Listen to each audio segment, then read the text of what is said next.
Il arrive toujours au bon moment, à l'heure du pain et des croissants, l'ami du petit déjeuner, randonnée léger, l'abri de Laurence. Je fais mon petit reportage, moi.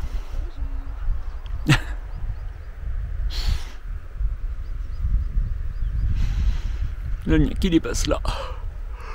Le lac est pédouré. Un régal. Ah, ce matin, je suis en vacances. Je vais marcher un petit peu. Donc d'abord, départ très tardif. Ensuite, je marche un petit peu avec Laurence jusqu'au col de Juclar. Donc col de l'Alpe d'abord et col de Juclar derrière, là-haut. Et puis après, on reprend chacun nos chemins. Donc ça va faire toute une matinée très tranquille. Ça sera une petite journée au global. Laurence est là, dans la pente qui monte. On est lancé. Qu'est-ce que c'est sympa de se retrouver comme ça, à 1000 km de là où on avait l'habitude de se voir.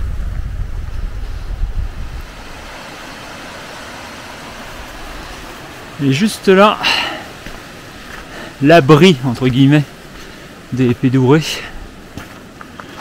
C'est-à-dire un petit bout d'entrée de tunnel. On peut aller se mettre à l'abri d'un gros orage. Le tunnel lui-même, après, est fermé, mais plus loin, il y aurait de l'espace, quoi. Tac.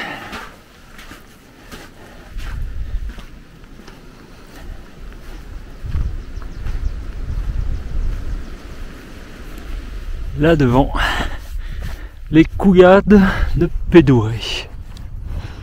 C'est comme ça que ça s'appelle.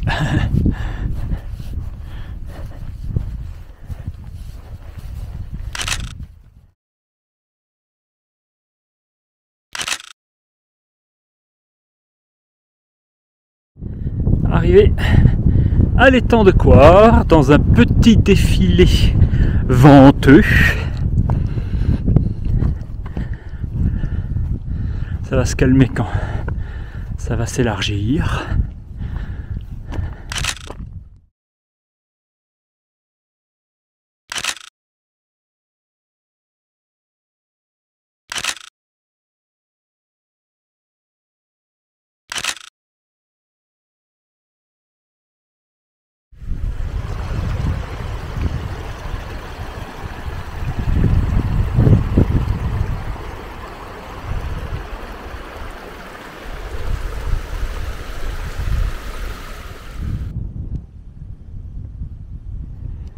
L'étang haut de l'Albe.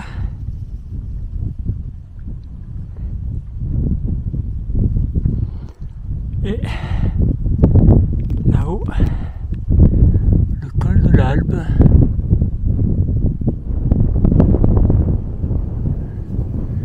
Il y a quelqu'un qui s'y tient debout. Là-haut, on est en Andorre.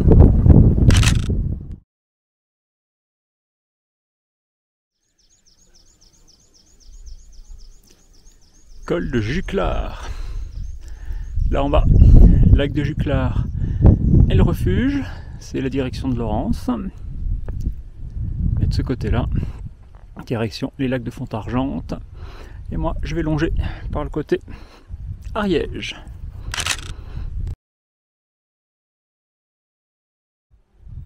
Allez! Salut Laurence, descends bien de ton côté, j'attaque le mien. À la prochaine! La terrible frustration de la rando itinérante, c'est qu'on découvre à peine un paysage. Ici, l'étang de Juclar, au pied de son col, que déjà il faut repartir et qu'on le laisse derrière, parce que sinon on n'avance pas, on progresse pas, on voit pas autre chose, on fait pas les choses dans les temps. C'est quoi le temps? Ça vaut quoi le temps? Le temps a une valeur, il n'y a pas de prix.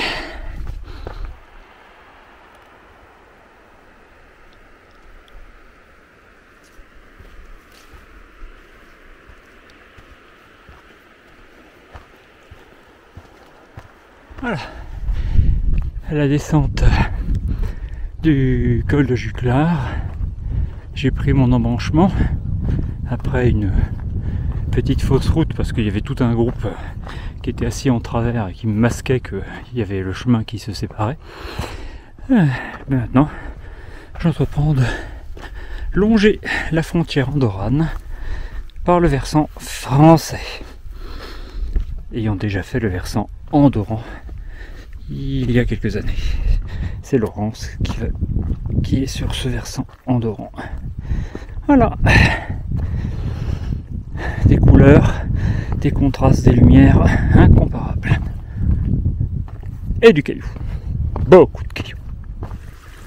Arrivé aux étangs de Fontargente. Là-bas après le col, c'est l'Andorre.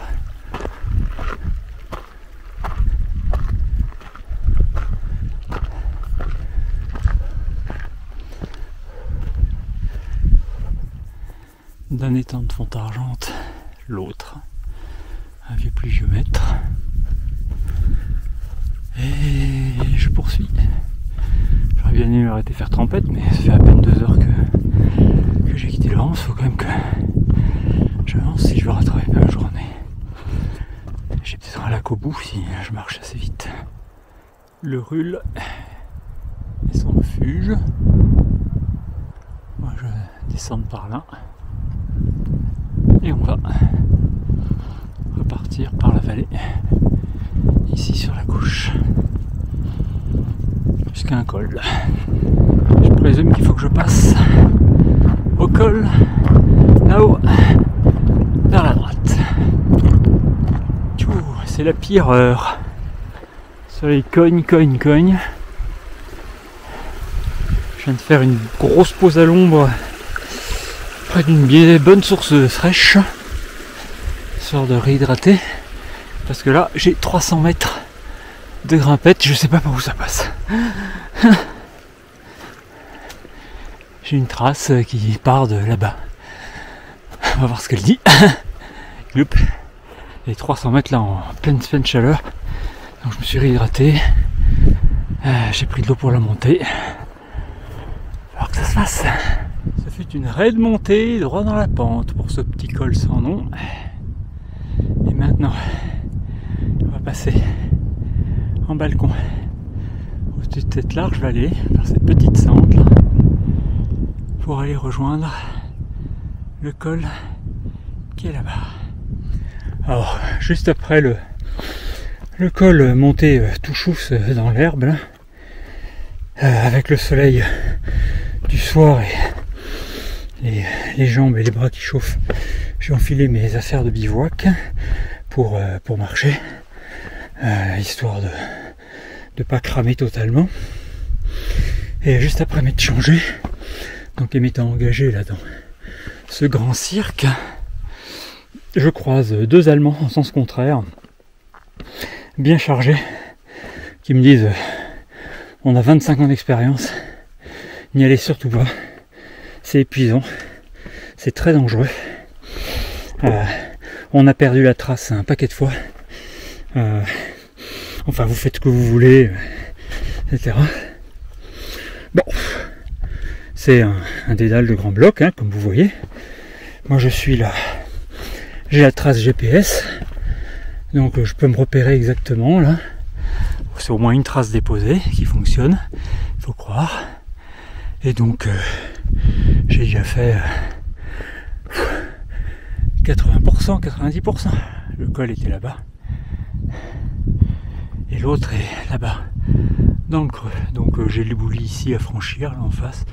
Et puis après, je suis dans ce petit vallon pour une descente de l'autre côté.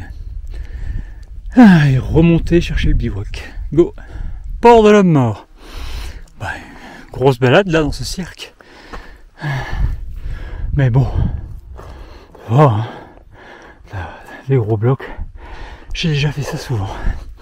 Donc là maintenant, descente dans la vallée qui est là. Et assez vite opération bivouac. Je vais vaguement l'intention d'aller chercher une cabane dans un vallon là-haut, mais je crois que je vais m'arrêter dans l'un des nombreux replats herbeux que je vois là en bas. Ce sera très bien. Toujours en hors sentier. Et je vise les petits espaces verts clairs là en bas, pas loin du torrent et sur ma carte. En plus, il semble que ce soit à proximité d'une source. Donc encore un peu de soleil. Parfait. Une belle épreuve de hors sentier. Bon. Ah, je m'en suis bien sorti. J'ai plutôt bien aimé. Maintenant, c'est pas ce qui avance le mieux. Donc je vais voir si j'ai matière maintenant à corriger l'itinéraire pour éviter de recommencer ce genre de fantaisie. Je vais finalement posé comme ça au bord du ruisseau. C'est les seuls endroits plats qui ne soient pas gorgés d'eau, même si les cailloux sont qu'à 4-5 cm de profondeur, donc c'est compliqué d'enfoncer les piquets. Donc ça va être une nuit humide, moustique, bon, j'ai fait pire.